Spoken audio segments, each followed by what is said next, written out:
नमस्कार मित्रांनो, या व्हिडिओमध्ये पाहणार आहोत की काही जण विचारतात की पॅथॉलॉजी लॅबमध्ये परफेक्ट होण्यासाठी, रिपोर्ट चांगले येण्यासाठी काय करायला पाहिजे किंवा सर्व व्यवस्थित माहिती होण्यासाठी लॅबची सर्वच मशीनची माहिती व्हावी यासाठी काय करायला पाहिजे.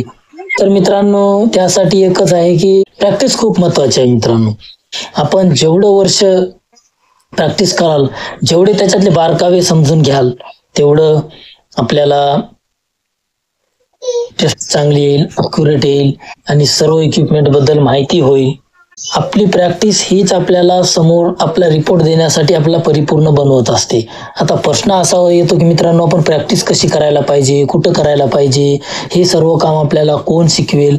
तर मित्रांनो, हे असं आहे की कोणी आपल्याला हात धरून कोणी शिकवणार नाही किंवा जाऊन हे सगळं क ला काना का, क कप्पाचं क असं म्हणून बाराखडी जसं शिकतात ते कोणी शिकवणार नाही.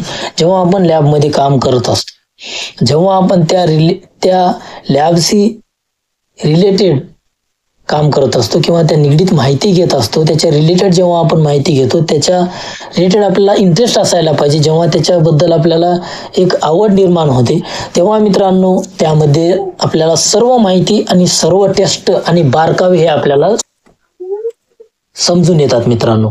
तर सर्वप्रथम आपल्याला त्यामधील माहिती जे की आपल्याला इंटरेस्ट असायला पाहिजे. पहिली गोष्ट म्हणजे आपल्याला लॅबमध्ये काम करण्याची आवड असायला पाहिजे. म्हणजेच काय, तर जे लॅबमधले कामं जसे की रक्त काढणे, रक्त तपासणे, रक्ताला हात लागणे किंवा रक्ताला आपण पाहणे, हात लागणे म्हणण्यापेक्षा हात लागणार नाही, पण रक्ताला पाहत असतो आपण. रक्ताला पाहिल्यामुळं काय होत असते मित्रांनो, की कोणाला भीती वाटत असते, कोणाला घाण वाटत असते. पुन्हा लघवीची जी तपासणी आहे, लघवीचं सॅम्पल आपल्याला घ्यावं लागणार आहे. एका कंटेनरमध्ये आपण जी लघवी घेऊन जाऊन त्याचं आपण जी टेस्ट करत असतो, त्याची जी तपासणी आहे ते वेगळी आहे. म्हणजेच लघवी सॅम्पल दे म्हणणे किंवा त्याची तपासणी करणे हे कोणाला म्हणजे जे नवीन आहेत, जे शिकणारे आहेत त्यांच्यासाठी म्हणत असतो. जेव्हा डॉक्टर फील्ड हे तर आपल्याला लाजायसाठी किंवा घाण म्हणण्यासाठी नसते, ती एक व्यवसाय, ते एक काम आहे मित्रांनो. असं नाही की आपल्याला बरं वाटत नाही.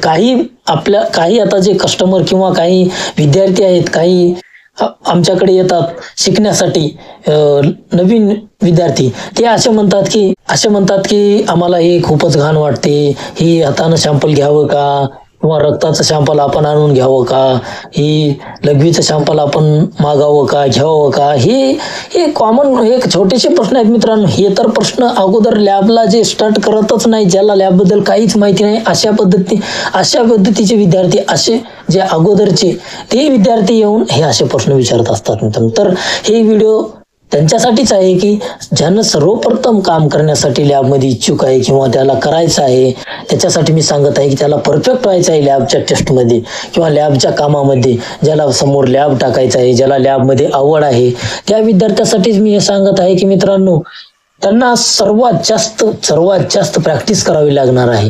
प्रॅक्टिस केल्यानंतर त्यामधले बारकावे समजून घ्यावे लागणार आहेत, ते लिहून काढावे लागणार आहे. एका टेस्टची माहिती एका पेजवर, 2-2 पेजवर लिहून काढावी लागणार आहे. सर्व प्रोसिजर लिहून काढावं लागणार आहे. सर्व रिएजंटची माहिती घ्यावी लागणार आहे. अशा पद्धतीने जर तो वर्क करत गेला त्या लॅबमध्ये एखाद्या कुठल्याही, तर ते त्याला परफेक्ट बनवू शकते मित्रांनो. आता कोणत्या लॅबमध्ये काम करायचं, कुठल्या लॅबमध्ये काय माहिती घ्यायची, त्याबद्दल थोडक्यात सांगायचं तर मित्रांनो, तुम्हाला लॅबमध्ये सर्वप्रथम तुमची BSc असेल, FPR असाल, 12वी असेल, 10वी असेल तरी तुम्ही लॅबमध्ये काम करू शकता, त्याच्यात काही नाही. जर तुमची 12वी असेल तर पूर्ण 12वी पर्यंत सर्व शिक्षण अगोदर करून घ्या.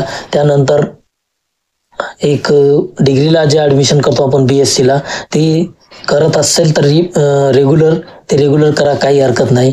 जर पार्ट टाइम जॉब करत असेल तर तुम्ही BSc करत पण पार्ट टाइम जॉब करून त्याच्यातली माहिती तुम्ही घेऊ शकता मित्रांनो. म्हणजे तुमची शिक्षण होईल आणि जॉब पण पार्ट टाइम जॉब करून माहिती पण मिळेल. अशा लॅबमध्ये काम करायला पाहिजे की मित्रांनो, जे पॅथॉलॉजिस्ट आहेत, MD पॅथॉलॉजिस्ट, MBBS, DCP हे अशा पद्धतीची जे डिग्री आहेत, जे मॅडम आहेत किंवा सर आहेत, त्यांच्या खाली जे आपण असिस्टंट म्हणून काम करतो तेव्हा आपल्याला हे सर्व बारकावे समजून येतात मित्रांनो. जेव्हा त्यांची काम करण्याची जी प्रोसेस आहे, जी पद्धत आहे, ते आपल्याला आत्मसात करून घ्यावी लागते.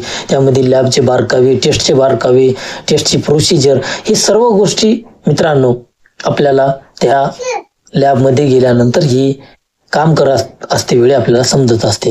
तर मित्रांनो, जे नॉलेज घ्यायचं आहे आपल्याला, तर एकदा उच्च म्हणजे जे ज्यांना सर्वात जास्त माहिती आहे त्यांच्याकडून घेतलेलं बरं. साधारण म्हणजे DMLTचे पण लॅब आहेत.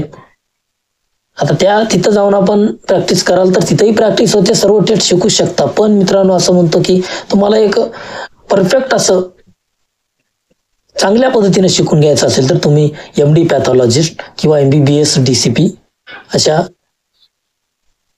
जे मोठी डिग्री आहेत किंवा जे एक डॉक्टरच म्हणता येईल, MBBS DCP किंवा MD पॅथॉलॉजिस्ट म्हणजे ते डॉक्टर आहेत, त्या डॉक्टर कडूनच आपण शिकलं तरी सर्वप्रथम ते आपण परफेक्ट होऊ शकतो किंवा पूर्ण माहिती आपल्याला मिळू शकते मित्रांनो.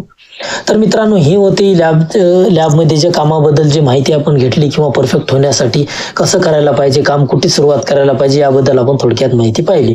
तर मित्रांनो, पुन्हा भेटूया दुसऱ्या व्हिडिओमध्ये. तोपर्यंत नमस्कार. आणि दुसरा व्हिडिओ घेऊन आपण दुसऱ्या व्हिडिओमध्ये भेटू. तर व्हिडिओ आवडला असेल तर मित्रांनो व्हिडिओला लाईक आणि सबस्क्राईब करा.